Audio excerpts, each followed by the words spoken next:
Salut Nico, ben, nous on se connaît. Salut. On a eu l'occasion de se croiser plusieurs années, en tout cas à l'école. Tu es Ouais. un ancien de l'ISD, Ouais. designer numérique. Ouais. Ouais, tu as un beau parcours. Tu es arrivé à l'école, on peut le dire, on peut donner les dates. 2005, ouais. Tu es arrivé à l'école en 2005, Ouais. sorti en 2007. Ouais. Designer numérique au tout début, donc en fait, de l'école. Hein. Ouais, dès le départ. En fait, je fais un DUT génie mécanique d'abord. Ouais. Et en fait, je suis tombé un fou amoureux de la 3D et de l'époque sur SolidWorks. Et c'était peu développé en fait. Hein, Ouais, et j'étais design. devenu le gars qui modélisait tous les trucs pour les copains là, en DUT dès Ouais. qu'on était sur des projets, un train, enfin n'importe quoi. Tu as découvert l'ISD. Et j'ai découvert l'ISD, mais par hasard. Ouais. Je devais repartir en école d'ingénieur sans vraiment savoir quoi faire. Ouais. Et un gars qui a été diplômé du DUT un an avant moi, il part à l'ISD aussi, je ne me rappelle plus son nom. Et il me dit, écoute, il faut que tu viennes, il y a des gens là, dans une cave là-bas, là, ils font ce que tu fais, mais ça va être un métier. Et moi j'étais là, j'étais fou. Je dis, mais non, moi c'était un hobby pour moi. Quoi. Tu savais ce que c'était que le design déjà à la base? Oui, le design, Ouais. mais tu sais, le fait de pouvoir modéliser en 3D, moi je faisais des voitures sur SolidWorks, Ouais. Et le fait que j'apprenne qu'il y a un métier, ça m'a fait... bam. Ça t'a révélé. Et donc j'ai fait les concours, j'ai été accepté, je fais un portfolio. Et on arrive là-dedans, et ce qui est assez intéressant, c'est qu'on venait tous d'un univers très différent. Tu vois, on était une vingtaine à la promo, je pense, à mon époque. Ce qui était déjà des belles prouesses. En C'était général, des belles c'était promos. 15, 20. Ouais. Mais on venait tous d'univers complètement différents. On n'y connaissait rien du tout, techniquement. Ouais. Mais on avait tous Cette on envie avait de l'impression que modéliser. c'était un peu magique ce qu'on allait faire, quoi, qu'on allait pouvoir apprendre ce métier. Et puis après, c'est parti, c'était 2 ans de folie. 2 ans. 2 ans, j'ai adoré l'esprit groupe aussi. Ouais. Moi, j'ai passé mes 2 ans à Valenciennes. J'ai même pas été une fois dans un bar, tu vois. On allait toujours chez les uns, chez les autres. Pour projet, bosser. pour bosser. Mais on n'y connaissait rien. Fallait acheter un PC avec une carte graphique, des trucs spécifiques. Mais on était tous vraiment, on était nuls en tout ça. Et puis après, on a accumulé les cours, Alias, bien sûr. Et puis tous les autres cours à côté, visualisation aussi, qui était super intéressant. Toi, tu t'es spécialisé en fait à la base en modélisation. Ouais. Bah, j'adorais la visu, mais en fait, rapidement, je me suis aperçu que c'était pas pour moi. Ouais. Parce qu'il fallait être trop patient, surtout à l'époque. Tu faisais un rendu, il fallait attendre 20 minutes, ouais, tu voyais les petits carrés. On n'était pas sur des moteurs temps Et, réel. et puis c'était trop subjectif et tout. Je sais pas, il y a quelque chose. Alors que le modelage, tu vois, vraiment, quand je me suis mis à commencer à travailler, faire des projets avec des étudiants en transport, par exemple, ça a vraiment, vraiment beaucoup plu. Alors, tu as passé 2 ans à l'école. J'ai fait 2 stages. Ouais. J'ai fait un stage chez PSA. En tant que modeler. En fait, on était au Style Indus et on faisait un benchmarking de logiciels de rendu temps réel. Ouais. À l'époque, c'était Opus, ISM, Showcase, Patchwork et RTT. Alors là, pour expliquer un peu pour les personnes qui découvrent aussi le métier. Avec Habib d'ailleurs. Avec Habib Abdou, qui est un copain de Ouais. promo aussi. Donc là, l'idée, c'est qu'effectivement, on puisse comprendre un petit peu, parce qu'on emploie des termes techniques assez souvent. Donc c'était le moment où si il commençait à avoir du rendu en temps réel. Ouais. Donc au lieu de passer des heures à bosser sur Maya ou V-Ray ou choses comme ça, ou computer des rendus, mais ça prenait des heures et tout, et il fallait attendre. Si tu faisais tu sais, on était, je sais pas s'ils font ça encore, mais avant, tu sais, on avait fin de projet où on avait une animation de 120 secondes à faire, tu sais, sur un projet qu'on choisissait. C'est toujours le cas, ouais. C'est toujours le cas, ça c'était génial. C'était un fil rouge quasiment sur toute ta dernière année. Et il fallait faire une vidéo de 120 secondes, mais c'était... je sais pas, ça prenait tellement de temps, tellement d'énergie. Puis il fallait apprendre le rendu, les matériaux. Tu vois, c'était... En fait, le problème, c'est que les images étaient calculées au fur et à mesure. Ouais. Donc, petite partie par petite partie. Quand tu parles de temps réel, c'est qu'en fin de compte, aujourd'hui, c'est C'était, des outils qui permettent de calculer, de rendre une image en direct. Ouais. Voilà. Ce qui a changé la donne. Et ça arrivait, PSA, ils savaient que ça arrivait, donc ils voulaient savoir PSA, quel l'ancien outil... Stellantis. Ouais, ancien Stellantis. Et en gros, ils voulaient savoir quel outil était le mieux pour eux, en fait. Et donc, on a fait un benchmarking où On avait pris la C4. Là, on avait le modèle 3D de la C4, intérieur-extérieur. Et en gros, on avait fait un même process pour tous les logiciels, pour arriver au même résultat. Et de voir ce qui était le plus performant. Et de voir ce qui était le plus performant. Ouais. Tu vois, et donc, on a fini, c'était une mission de 4 mois. C'était le premier stage. C'était le premier stage. Par contre, j'étais pas du tout dans design et tout. Ça, c'était un peu moins bien. Mais tu avais un côté un peu tech aussi au début. Ouais. Non ? Je suis pas vraiment un tech Enfin, je suis pas vraiment geek, tu vois, et tout ça. Non, pas sans rentrer dans le... Moi, je voulais vraiment bosser sur des bagnoles, bosser sur des projets de voitures et tout. D'être dans le dur. Mais bon, j'étais quand même... Déjà, j'avais mis un peu les pieds dedans, tu vois. J'étais à l'ADN. En plus, je crois qu'il était assez récent à l'époque. Il venait de faire l'ADN. Donc, c'était une époque où il fallait enfoncer des portes aussi pour rentrer chez les constructeurs. Ouais, je me souviens, Gilles Vidal qui sort avec ce concept car, le C-Métis, là, le rouge, là. Tu le vois sortir en costard de la cantine avec la voiture. Toi, t'es un gamin, c'est fou, quoi. Et donc, quand je reviens en deuxième année, je sais que c'est ce que je veux faire. Je veux re-rentrer dans ce monde-là. Et en fait, rapidement, Renault me contacte dès le début de ma deuxième année en me disant qu'ils veulent que, à la fin de mon diplôme, j'aille chez eux. Ouais. Donc, c'est bien, tu vois. Donc, et en fait, j'ai encore un truc que je voulais tester un peu, c'était le contrat, d'être chez un supplier, juste pour voir un peu, pouvoir comparer. Parce que je savais Renault, c'était fait, en fait. Et du coup, je voulais voir un peu, donc je vais chez Aztec. J'avais mes professeurs qui venaient de chez Aztec, ils avaient quand même une super réputation, une bonne réputation en tant que formateur et aussi de rigueur, de classe A, qui me manquait un peu, je pense. Donc, j'avais envie de ce truc-là un peu. Ouais, donc, un prestataire pour des grandes marques automobiles, un Aztec, grosse structure. Ouais, exactement. Effectivement. Et puis, pouvoir bosser sur plein d'autres projets en même temps aussi, tu vois. Et du coup, j'y vais, je fais mon stage de fin d'année. Et puis, ça me conforte dans le fait que j'ai vraiment envie d'aller dans le constructeur. Parce que j'ai envie de faire partie d'une histoire. D'être intégré. J'ai envie de voir tout le process aussi. J'ai envie de travailler avec des clés modelers. J'ai envie de travailler avec des designers. Surtout, je voyais un peu... J'aimais bien déjà le côté international aussi. Ça me fascinait beaucoup. Bosser, travailler avec des Russes. Mon premier vécu, c'est le Dacia Duster. Que j'ai fait avec RD, qui venait de Mongolie. Tu vois, Renault, ils ont fait un concours mondial. Et c'est le gars qui a gagné le concours, il habite en Mongolie. Tu vois, le truc de fou, quoi. Ouais. Et ils l'ont fait venir en France et il habite en France maintenant. Non, je crois qu'il a bougé depuis, mais il a bougé avec sa famille ici. Puis c'est devenu un des meilleurs designers que je connaisse. Donc, avec qui tu as pu travailler? J'ai fait le Duster, l'extérieur avec lui. Puis voilà, plein d'accessoires. Quand tu rentres chez Renault au début, ils te testent un peu. Mais moi, rapidement, je voulais vraiment faire de la caisse, tu vois, vraiment de l'extérieur, beaucoup. Et puis aller en advance et faire des concept cars et tout ça. Parce que là, ici, les premiers Dusters, c'était aussi un défi, en fait. Ouais, bien sûr. Ça a expliqué. L'idée, c'était de pouvoir faire des pièces qui étaient pas chères, de faire de la réutilisation, de pouvoir, au final, vendre un véhicule accessible. Ouais, low cost. Low cost. C'était les ambitions. Et ça nécessitait, avec une marque que personne connaissait aussi. Donc, tu vois, c'était... qui n'existait pas. Donc, c'était un gros challenge. Ouais, et ils ont super bien géré. On voit ce que c'est aujourd'hui. Quand on voit ce qu'ils font encore aujourd'hui, effectivement. David Durand, le chef de Dacia, qui était un de mes super collègues à l'époque, je pense ce qu'ils font avec la marque, c'est super. Donc, et donc, je fais ça 2 ans, Technocentre. Et moi, il y a eu... je sais pas, après, c'est vraiment plus personnel et tout, mais en fait, je demande rapidement à savoir si je peux partir à l'étranger avec Renault. Mon boss, il me dit dès ma première année, si tu veux vraiment le faire, dès le début, mets-le, coche-le tous les ans sur tes feuilles tu peux te remplir parce que c'est possible, tu vois, on a des studios à l'étranger et tout. Et au final, il se passe pas grand-chose. Et à un moment, on me demande d'aller bosser au studio design de Renault Paris Centre, qui était un studio que personne ne connaissait. C'était un studio secret que Patrick Leclément, il avait construit pour lui. Faubourg Saint-Antoine, 3 étages au-dessus de l'habitat, 2000 m², personne ne connaissait. Personne ne savait qu'il y avait ça là. Et en fait, trop bien. On était une vingtaine, 7-6 designers, 3-4 modelers. On pouvait faire de la clé, mais on ne faisait pas. On aurait pu.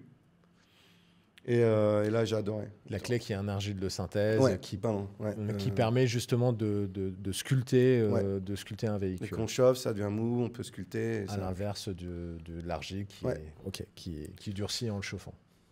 Et donc, je ne fais pas du tout de physique, mais par contre, on est full digital. Mais surtout, on envoie du projet sur projet sur projet. Que de l'advance. Que de l'advance. Prochaine Twingo, prochain concept car, prochain Twizy. On a envoyé et c'était très rapide. Et ça, j'ai adoré. Moi, c'était un peu mon point fort de l'époque, c'était super rapide. Du coup, les designers, ils adoraient ça parce qu'ils voulaient tous bosser avec moi, parce que genre, ils me filaient un sketch et rapidement, j'arrivais à voir quelque chose, quoi. Et en plus, Renault, eux, ils étaient super forts déjà à l'époque digital parce qu'ils avaient développé cette plateforme qui s'appelait Devisu, où en gros, tu uploadais ton modèle en 3D, tu avais un process à respecter de codifier tes shaders. Et boum, tu uploadais ton modèle et genre en 20 secondes, tu avais une sorte de preview du rendu qui était fou. Genre la bagnole qui roule sur autoroute, qui dépasse une voiture ou qui est en ville. Enfin, déjà rendu vraiment fou à l'époque, je trouve. Et 3 heures après, si tout va bien, s'il n'y a pas trop d'autres gens qui le font, tu as une vidéo 4K qui pouvait sortir. Qui pouvait sortir et des chefs de marque, ils les prenaient et le lendemain, ils présentaient ça à Le Clément. Et, moi, ce que j'adorais, c'était le pragmatisme. Pour moi, c'est pour ça aussi que je ne suis jamais parti en visu. Parce que pour moi, un design, ça ne doit pas se juger sur la qualité de l'image. Ça doit se juger sur la qualité de la proportion, du design, de l'émotion que ça peut avoir, mais surtout pas de l'image. En fait, tu peux avoir deux designs, tu peux avoir un même design, mais tu rentres dans de l'entertainment, en fait. Ouais, tu vas les donner à deux visualiseurs différents qui ont des talents différents. L'image va être complètement différente, mais du coup, le design il va être vendu différemment. Et c'est pas ce que tu as envie. Toi, tu as juste envie de... moi, en plus, qui fait le modèle en 3D, en plus, j'ai pas envie que les gens ils commencent à discuter du design parce que l'image, elle est plus belle ou l'angle, il est plus... Tu vois, non, moi... Et donc, j'aimais bien ce côté super pragmatique. C'était super efficace, en plus.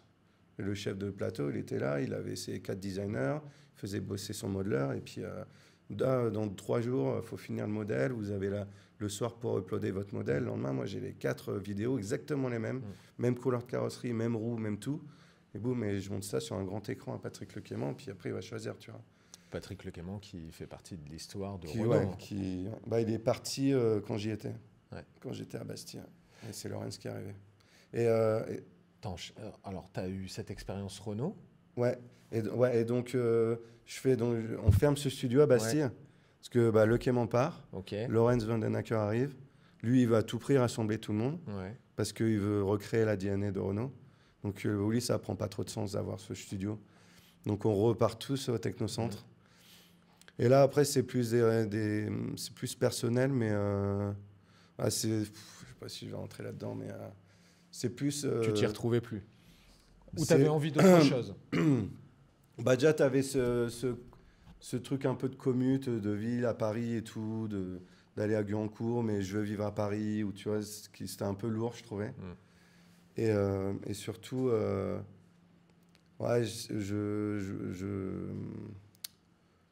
comment dire pour que ça passe bien, mais mentalité un peu des gens qui en fait, tu t'y retrouves. En fait, j'ai des discussions comme ça souvent, mais que ce soit avec Julien aussi, et je pense que moi, les gens comme ça m'influencent beaucoup, mais on est tellement optimistes, positifs et tout, que trop de négativité autour de moi, c'est trop toxique et ça m'embête un peu.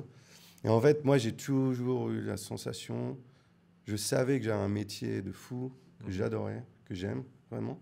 Il n'y a pas un matin où je me lève où je ne suis pas content d'aller au boulot. Et j'avais l'impression que si je restais, j'allais devenir comme les gens autour de moi. Et franchement, ça ne donnait pas envie du tout.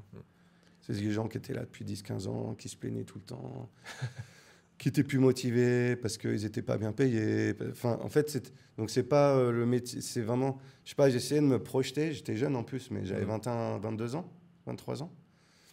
Mais ça ne me donnait pas envie, en fait. Mais en même temps, je savais que mon métier, j'adorais.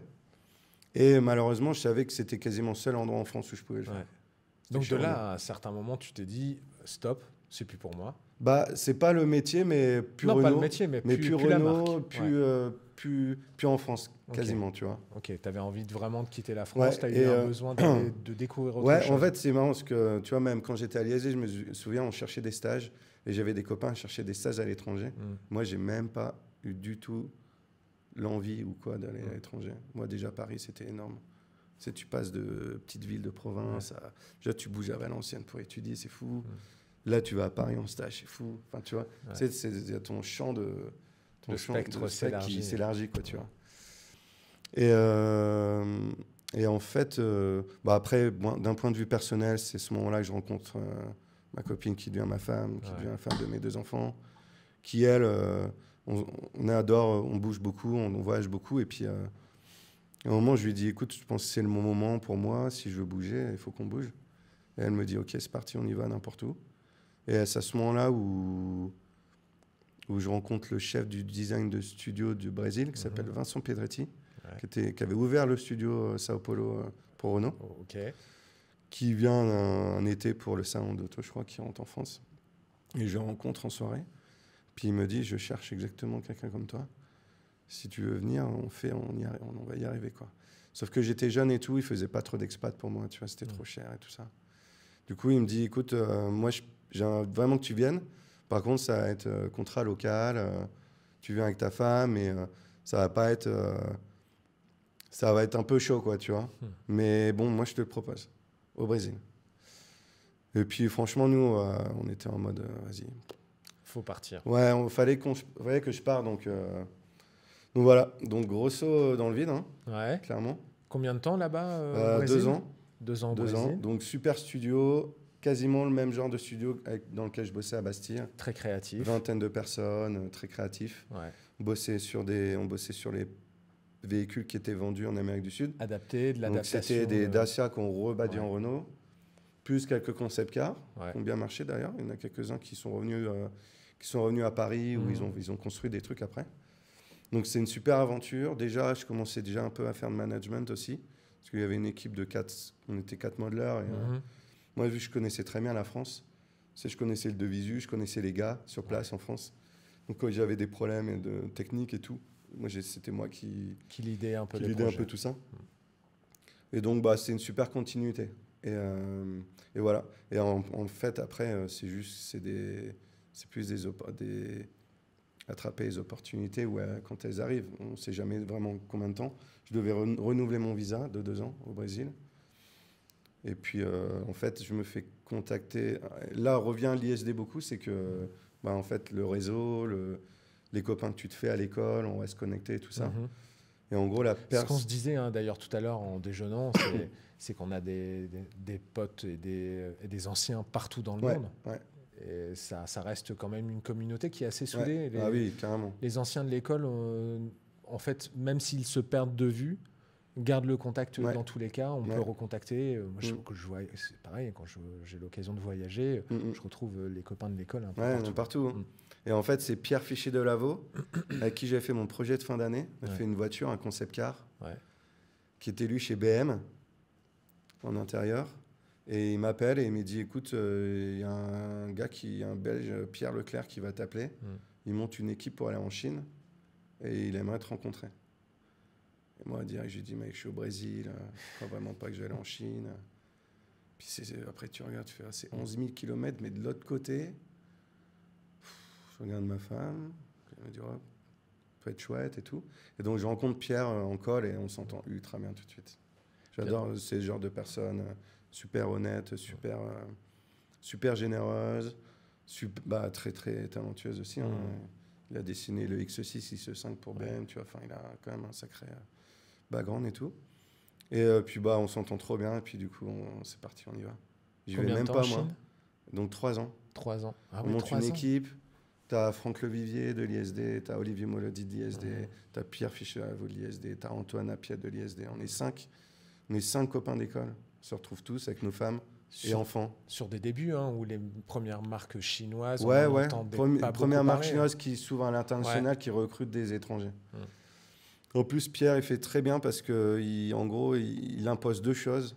C'est je veux monter un studio à Shanghai parce que la marque, elle est à Baoding. C'est au fin fond de la Chine, à 2 heures dans le sud de Pékin. Et vraiment dur tu vas là-bas avec ta famille et tout, tu sais, c'est compliqué quand même. Parle pas du tout anglais, tu vois, c'est vraiment, culturellement, c'est un gros choc. Alors que Shanghai, tu vois, c'est super transition. Et deuxième, c'est qu'ils nous font des contrats, tu vois, qui sont intéressants pour nous, tu vois, où on s'y retrouve financièrement et tout ça, quoi. Et donc, on arrive là-bas, on ouvre les bureaux dans une tour en plein centre de Shanghai. Puis, 3 ans après, 12 voitures de prod, 4 concept cars, pas un externe qui n'a pas été modélisé par moi. Donc, sacrée expérience. Ouais, énorme expérience. On était 6 modeleurs, 2 Français, moi et Antoine et moi, 4 Chinois. Je suis parti 3 ans après, on était 54. J'ai recruté une équipe complète de modeleurs, tous chinois, tous en plus vraiment à Baoding, donc une Chine très profonde. Mais c'était génial. Ils venaient de dépenser $1 milliard pour construire un tout nouveau centre de design. Tu avais une salle de clés, tu avais 16 plates, comme ça là. Ouais. Plateau de présentation. Des marbres pour mettre les modèles et chaînes. Ouais. Donc c'était fou, on avait des super conditions pour ça. Donc 4 ans. Donc 3 ans. 3 ans là-bas. Et en plus la vie à Shanghai, fabuleux. Sacrée expérience. Un groupe de copains de malades, beaucoup d'étrangers, beaucoup d'étrangers, beaucoup de rencontres, beaucoup de voyages. Japon, Thaïlande, tout quoi. En fait, Shanghai, t'es au milieu de tout. Ouais. Pour $200 d'avion, t'es quasiment partout.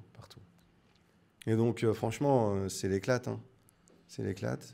L'aventure s'arrête pas là. Tu continues encore à voyager. Tu reviens.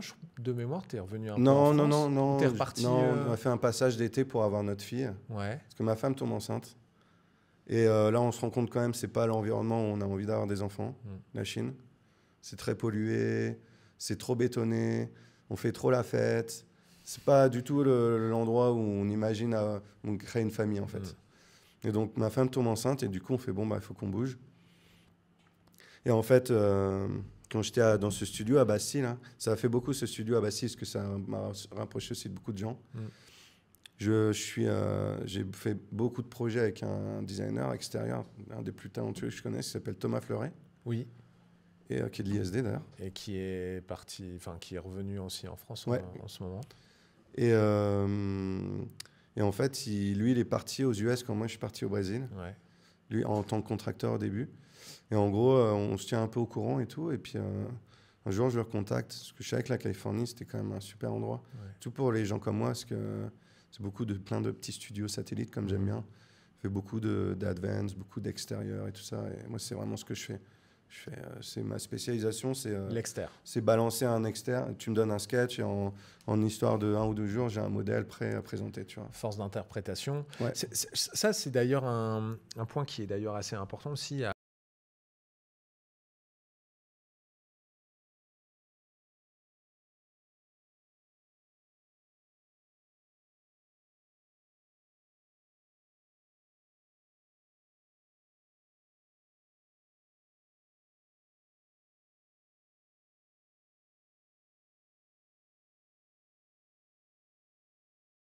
C'est lire dans le designer, c'est lire son émotion.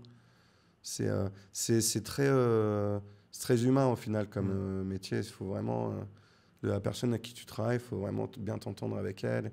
Tu vois, tu as une relation qu'il faut que tu crées. C'est des relations de binôme un peu. Puis être hyper créatif aussi derrière, parce que parfois tu n'as pas toutes les phases, parfois les dessins, il manque des choses. Et puis c'est des relations humaines aussi, c'est ça qui est génial, tu vois. Et Thomas, il me propose de venir le rejoindre en Californie pour aller dans sa structure Vintech. Et puis c'est bon timing et tout. Donc, et t'es parti chez Vintech alors? T'es reparti en Californie? Je suis parti en Californie Vintech avec un visa E2. Et puis voilà, on a juste fait le passage d'été en France pour notre fille ici. Et puis après on est parti, ma fille elle avait 2 mois, puis on s'est installé à Newport Beach. Et donc j'arrive en Californie, je savais pas encore pour qui j'allais travailler. C'était une boîte de contrat, donc moi je savais que j'allais sûrement bouger régulièrement de studio. Et donc au moment où j'arrive, le truc qui s'ouvre à moi tout de suite, c'est donc travailler à Mazda. Ouais. Donc pour bosser pour Mazda. Julien avait besoin de gens pour l'intérieur et tout. Et puis du coup, moi, j'arrive au début tout seul, je recherchais ma femme et mon enfant. Un mois après, je fais l'aller-retour un week-end et tout. Et du coup, je me retrouve à travailler chez Mazda.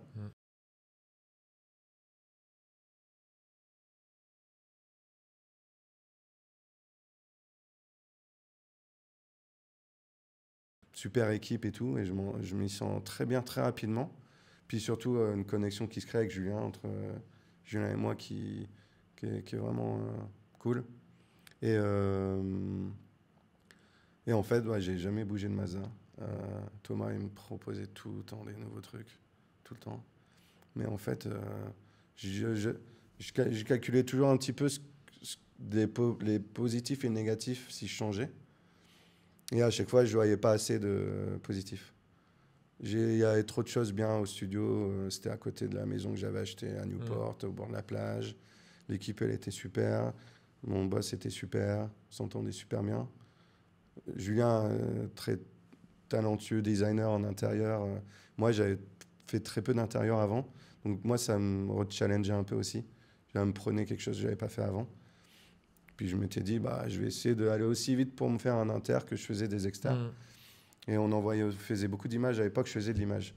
Je faisais beaucoup de V-Red. Parce que quand on envoyait au Japon pour vendre nos projets, ils avaient besoin de... on envoyait des vidéos et tout. Et Julien, il n'avait pas trop ça en plus à l'époque.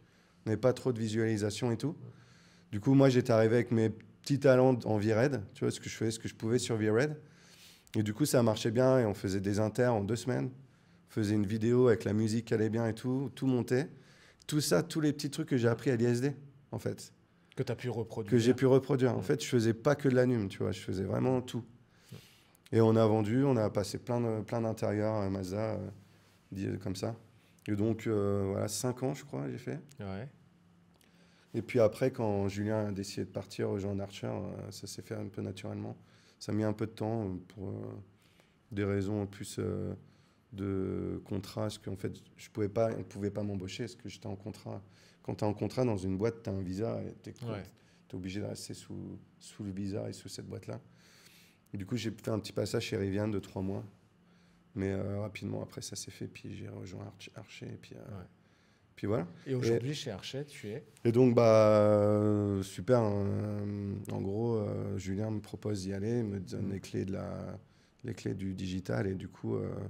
je peux monter mon équipe, je peux choisir avec lesquels je veux bosser. Et puis surtout, les projets sont fous. Et puis, gros challenge d'un point de vue du métier aussi, parce que avant, on bossait dans l'automobile. Donc, l'automobile, c'est des process qui sont en place depuis des décennies. Or là, tu as tout à définir. Ouais, tout à définir. On travaille avec des ingénieurs qui ont vraiment pas du tout envie d'avoir des designers dans les pattes. Donc, beaucoup de... C'est du poil à gratter, un designer pour un ingénieur. Ouais. Honnêtement, c'est des mindsets différents, c'est des philosophies différentes. On a le même objectif final, mais la façon de le faire est complètement différente. Et puis, ils n'ont jamais fait ça avant.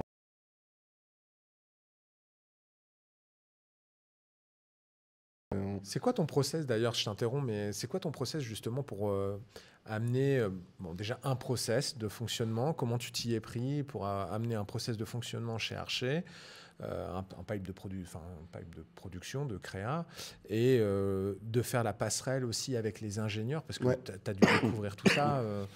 En gros, nous déjà, entre nous au design, on fait exactement, on utilise la même recette qu'on faisait dans un studio d'automobile. Entre nous déjà. Donc ça c'est bien pour ça. C'est maîtrisé. C'est maîtrisé, on est chacun spécialisé dans un domaine qu'on maîtrise très bien. Donc ça, entre nous, il n'y a aucun problème. C'est plus comment on va communiquer avec les ingénieurs, comment on va s'échanger les datas, comment est-ce qu'on se retrouve dans des réunions, on est avec des gens d'aérodynamisme, on est avec des gens de composite, parce que c'est un objet qui vole, donc c'est full carbone. Ouais. Donc, des gens en structure, tu vois, et là, ils ont en face d'eux la personne, donc moi, qui va être responsable, et Julien, en plus, qui pousse bien un truc, qui dit, les gars, toutes les surfaces, intérieures, extérieures, que vous voyez, que vous touchez, c'est à nous. C'est pas à vous, c'est à nous. Vous en faites ce que vous voulez après. Vous faites vos épaisseurs, vos structures, vous mettez tous vos vis, vous faites tout ce qui... En gros, vous touchez pas. Mais vous touchez pas à nos surfaces. Et là, ouais, c'était... tu sentais que ça les mettait super inconfortables. Je sais pas si on dit ça en français, mais... Ouais, si. Mais c'est un gros challenge. Moi, je sais rapidement, avec Julien, on en parle, on me dit il faut à tout prix que je trouve un modeler, un designer numérique qui connaît très bien Alias aussi, mais qui sait faire aussi beaucoup de NX. Parce que NX, c'est leur logiciel d'ingénierie. Ouais. C'est Katia ou NX dans le monde, et eux, ils ont sélectionné NX de Siemens. Et du coup, rapidement, moi, je me dirige, quand je commence à faire des interviews, à recruter, je me dirige sur des gens qui ont un background de compagnie où ils ont déjà fait les deux, en fait. Donc, ce qui n'est pas très simple, parce que quand tu regardes, je pense 80% des boîtes que moi, personnellement, je connais, elles sont sur Katia, tu vois. Et donc, je me renseigne. Et puis, bon, il y a Apple qui bosse avec Siemens, dans tout ce qui est ingénierie. Et tu as GM, la boîte aussi où Julien a bossé longtemps. Donc, du coup, je me fixe un peu sur ces boîtes-là, puis je fais des interviews. Et en plus, je fais passer des tests. Je prends jamais quelqu'un sans passer de test. Parce qu'il y a trop de surprises sinon. Ouais. Beaucoup de gens qui parlent et qui ne sont pas à la hauteur et au niveau des exigences nécessaires. Et en fait, énormément de chance. Je tombe sur un mec, un Brésilien. Moi, j'adore en plus parce qu'on a vécu au Brésil, on parle encore le portugais. Et puis, je sais pas, moi, c'est un pays qu'on a adoré, tu vois. C'est pas parce qu'on est parti qu'on l'aime pas aimer le pays, tu vois. J'ai adoré, c'est des Latins comme nous, ils sont très heureux, ils font beaucoup la fête aussi. Ils sont très dans la joie de vivre et tout. Humain. Alors que c'est quand même un pays économiquement et tout, et là, c'est la sécurité, l'économie, tout, c'est quand même compliqué, mais ça reste des gens géniaux. Donc moi, déjà, je suis content de ça, de ramener un peu de Brésil dans le studio, tu vois. Et puis surtout, le mec, je lui fais faire des tests, il a surtout 54 ans, 35 ans d'expérience sur Alias et NX. Il a même avant Alias fait que du NX. Donc le gars, il connaît vraiment super bien les deux logiciels. Et il a fait ça chez GM. En plus, lui, il est en classe A. Donc il est vraiment en prod. Moi, je suis vraiment plus advanced, donc on se complémente beaucoup. Et puis il connaît la conversion entre Alias et NX, en fait. Qui fait qu'après, on peut communiquer facilement avec les ingénieurs. Donc l'idée, c'est tu as dû recomposer des équipes en mettant en place tout ton process pour justement atteindre cet objectif qui était de dire aux ingénieurs, en gros, on va travailler ensemble. Faites-nous confiance. Faites-nous confiance. Ouais.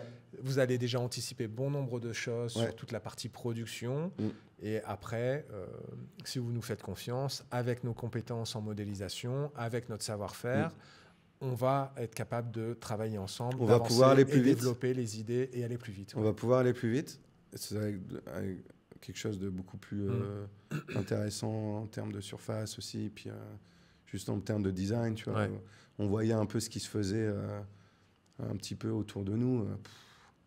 C'était une catastrophe. Non, parce que c'est des gens, c'est des matheux, donc ils ont besoin d'un fuselage pour mettre des personnes et des choses dedans, donc ils vont faire une goutte d'eau en forme de fuselage. Ils ont besoin d'une aile, donc ils vont mettre une aile toute plate au-dessus du fuselage. Ils ont besoin des roues, ils vont mettre des roues avec un pilier et puis un wheel pen pour protéger la roue du vent. Et voilà, bim, c'est fini. Pour eux, c'est ça. C'est fonctionnel. Ouais. Et nous, on était là et on s'est battus surtout. Et ça a duré quasiment 2 ans. Et c'est un vraiment challenge, mais... Donc comment mettre de l'émotion, comment mettre du langage formel, donc de l'expérience et un ADN. On ajoutait... En fait, c'est quasiment la première fois qu'il y a un objet qui va voler, qui a été dessiné par un designer et qui a été surfacé par un designer numérique de l'automobile. Ça fait la différence de malade.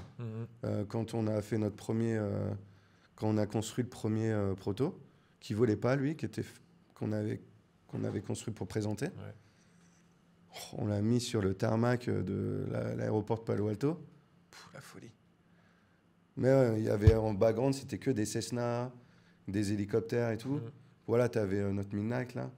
Là, je pense que les gens, ils ont commencé à comprendre à quel point c'était puissant. Tu vois, au niveau émotion, au niveau design, tout quoi.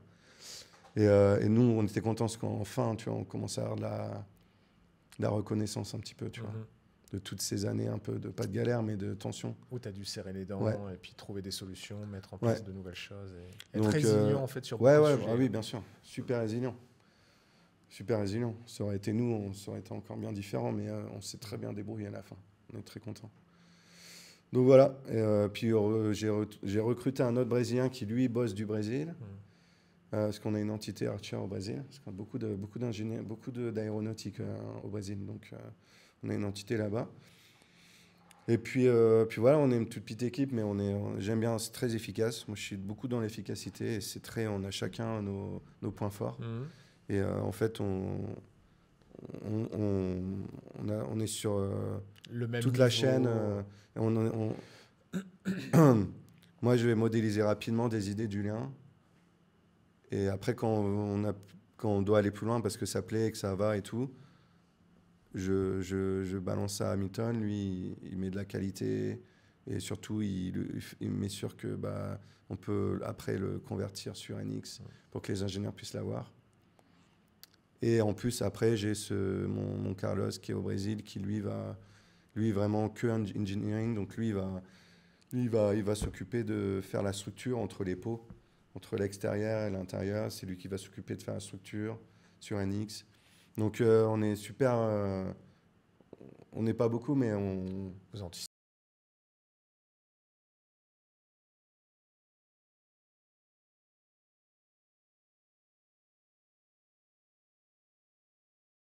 Là, ça fait donc 3 ans chez Archer. 4 ans chez Archer.